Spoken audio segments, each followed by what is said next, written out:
Dobrodošli na U sebi i naš serijal o partnerskim odnosima. Do sada smo govorili o identitetu, ličnim obrascima i dinamici koja se javlja u vezi. Od ovog videa ulazimo u novi deo, o preprekama koje se javljaju kada dve osobe grade dugotrajan odnos i o tome kako možemo da ih prevaziđemo i pretvorimo u priliku za rast i transformaciju veze. Mnogi od nas ulaze u vezu sa skrivenom fantazijom i nadom, da negde postoji idealan partner s kojim će sve ići lako, bez sukoba, bola i razočaranja. Ta fantazija obećava večnu harmoniju, sigurnost i osjećaj da nas neko voli baš onako kako smo oduvek želeli. Ona je privlačna jer hrani našu duboku potrebu da budemo potpuno prihvaćeni i da nikada ne osjetimo usamljenost.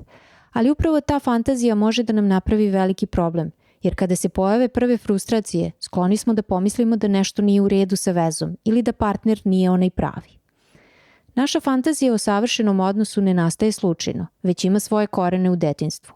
Kao mali potpuno zavisimo od roditelja ili staratelja. Oni su ti koji nas hrane, umiruju kad plačemo i štite nas od sveta koji ne razumemo.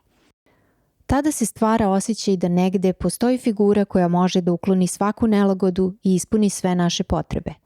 To iskustvo ostaje u nesvesnom i kasnije, u odraslom životu, ponovo ga tražimo, ali ovoga puta u partneru. Zato nije retko da neko u vezi očekuje: ako me zaista voli, znaće šta mi treba i bez da kažem. Ako je prava osoba za mene, nikada se nećemo posvađati. To su tragovi dečijeg uverenja da postoji neko ko će uvek biti tu da nas umiri, razume i spasi od frustracije. Kada se idealna slika iz fantazije susretne sa realnošću, često doživimo šok. U početku veze razlike se lako ignorišu jer nas nosi zaljubljenost, ali kada prođe početna euforija, počinju da izlaze na videlo svakodnevne neusaglašenosti, različiti ritmovi, navike i želje. I tu se rađa frustracija: ako me voli, zašto ne osjeća ili ne želi isto što i ja? I umjesto da to shvatimo kao prirodnu razliku između dve odrasle osobe, mnogi pomisle da je to znak da veza ne funkcioniše. Ali zapravo, upravo ovde počinje pravi zreli odnos. Frustracije i razočaranje nisu znaci loše veze, već dokaz da je odnos stvaran. Zdrav odnos ne znači da razlike i neslaganja nestaju, već da ih partneri mogu izdržati i premostiti. To je susret dvoje odraslih ljudi koji umeju da stoje samostalno, a ipak biraju da budu zajedno. U nezrelom odnosu svako neslaganje lako vodi u ljutnju, osjećaj odbacivanja ili optuživanje. Ali u zdravom, odraslom odnosu partneri razgovaraju. Pronađu rješenje koje je dovoljno dobro za oboje, ma kakvo ono bilo. Nijedno ne dobija sve što želi uvek, ali oboje osjećaju da ih drugo vidi, čuje i poštuje. To je suština, ne spajanje u jedno, nego gradnja mosta između dvoje različitih, nezavisnih ljudi. U svakoj vezi dođe do trenutka kada fantazija pukne i to može da deluje zastrašujuće.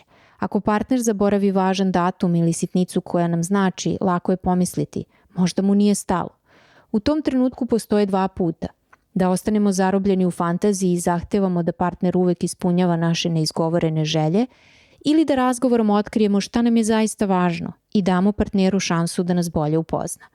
Par koji uspe da kaže: povredilo me što si zaboravio jer mi takvi trenuci znače, otvara prostor za razumevanje i povezivanje. Frustracija se tada pretvara u priliku da partneri nauče nešto novo jedno od drugom i da prodube bliskost. Frustracije i razočaranje nisu znak da ljubav nestaje, već dokaz da je ona stvarna. Zdravi odnosi nisu oni u kojima nema konflikta, već oni u kojima partneri mogu da ga izdrže, da razgovaraju i da iz njega nešto nauče. Kada dvoje ljudi odustane od fantazije da će jedno drugo učiniti potpunim i savršenim, postaju slobodni da se sretnu kao dve nezavisne odrasle osobe.